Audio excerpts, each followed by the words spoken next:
আপনারা শুনছেন আমার ইউটিউব চ্যানেল ভূত তত্ত্ব, যেখানে রাতপাল নেই, আতঙ্ক বাড়ে।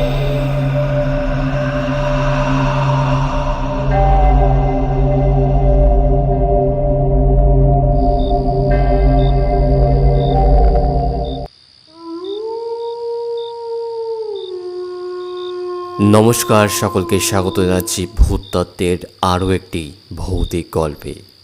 বাংলা ভূতের গল্প এই সাবজেক্টটা বাঙালির সবথেকে পছন্দের সাবজেক্ট। সেরকমই একটা ভৌতিক গল্প নিয়ে চলে এসেছি। নমস্কার, আমি অয়ন। আমার ভয়েসে আপনারা শুনবেন আজকে কালো ছায়ার কবলে, লেখক দীপ। তো শুরু করছি আজকের ভৌতিক গল্প।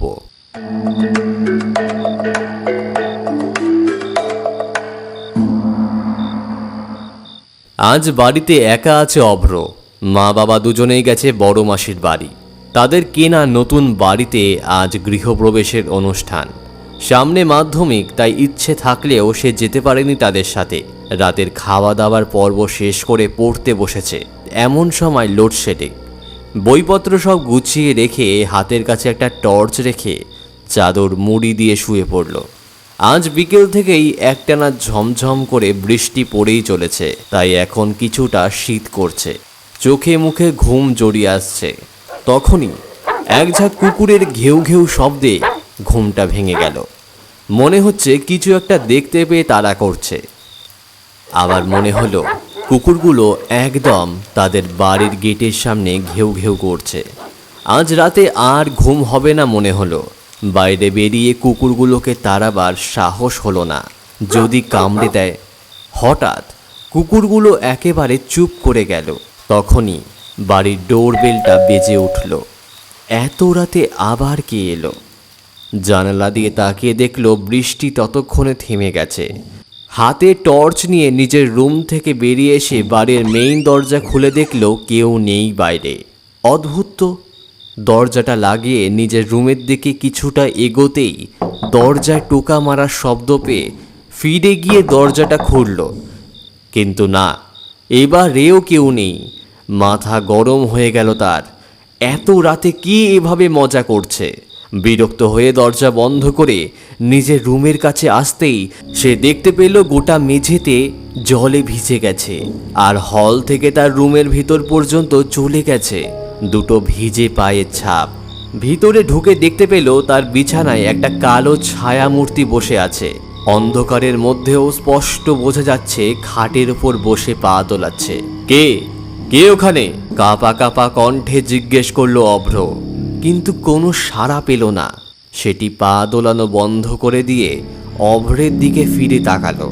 সে টর্চের আলো ফেললো কালো অবয়বটির ওপর, কিন্তু একই সেটির ওপর কোনো আলো পড়ছে না। সেটি একটি কালো ছায়াই হয়ে রয়েছে। ভয়ে কলকল করে ঘামতে লাগলো সে। হাত থেকে টর্চটা পড়ে গেল। নিজের রুম থেকে বেরিয়ে অন্ধকারে কোনো রকমে হাতড়াতে বাড়ির মেইন দরজার সামনে এসে দরজা খুলতে গেল, কিন্তু কিছুতেই দরজাটা খুলল না। মনে হচ্ছে বাইরে থেকে কেউ লক আটকে দিয়েছে। একটু আগেই তো দুবার দরজা খুলল, তখন তো কোনো অসুবিধা হয়নি। আবারও 2-3 বার দরজাটা খোলার চেষ্টা করলো সে নিজের শরীরের সমস্ত বল দিয়ে, তবু দরজাটা খুলল না। তখনই অভ্র ঘাড়ে শীতল নিঃশ্বাসের স্পর্শ পেল। ভয়ে কাঁপতে কাঁপতে পেছনে ফিরে দেখল সে ছায়া মূর্তিটির সামনে দাঁড়িয়ে। সেটির দুটো চোখ বাল্বের মতো জ্বলজ্বল করে উঠেছে।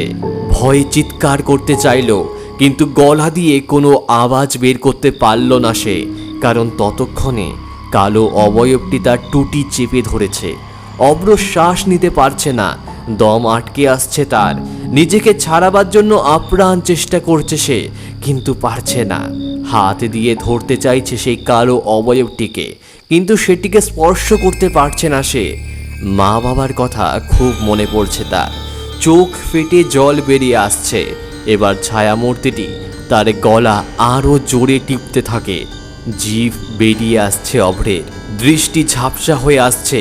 মুহূর্তেই চোখের সামনে অন্ধকার ছেয়ে এলো তার। পরদিন সকালে অভ্রের মা বাবা বাড়ি ফিরে এসে দেখলেন তাদের বাড়ির গেটের পাশে মরে পড়ে রয়েছে 4টে কুকুর। বাড়ির ভিতরে ঢুকে যা দেখলেন তাতে নিজেদের চোখে বিশ্বাস করতে পারলেন না। তাদের আদরের ছেলে চিত হয়ে পড়ে রয়েছে মেঝেতে, গলায় কাল শিটে পড়ে গেছে, জিভ বেরিয়ে এসেছে, চোখ যেন ঠিকরে ঠিকরে বেরিয়ে এসেছে, নিষ্পলক সেই দৃষ্টি।